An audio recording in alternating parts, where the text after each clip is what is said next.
Plegaria del preso.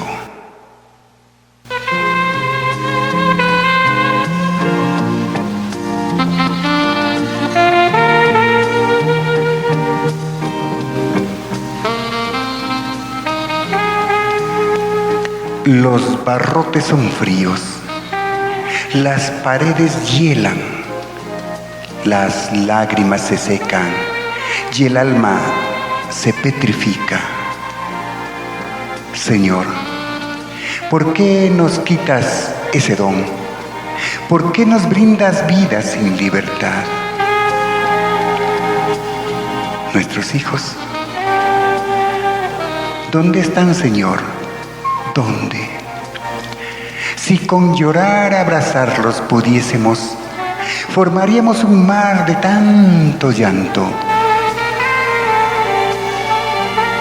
Las cadenas hieren el alma, el silencio nos consume, los barrotes nos marginan y la sociedad nos mata. Señor, acuérdate de nosotros, bríndanos el bien, apartando de nuestra mente la maldad. Amigos, ¿dónde están nuestros amigos? Hermanos del alma, no nos abandonéis así. Tras las rejas como llenas heridas, el tiempo queda quieto, mientras la vida sigue. Un mañana hemos de salir, marcado como germen, pues sin error e implacable es la sociedad. Desde este rincón sentimos algarabía.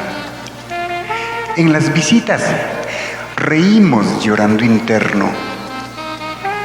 Somos payasos en desgracia cruda. Somos malignos para el puritano.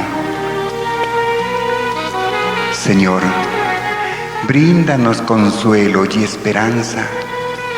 Que se acuerden de nosotros como a humanos. Que nos brinden amistad sin compasión.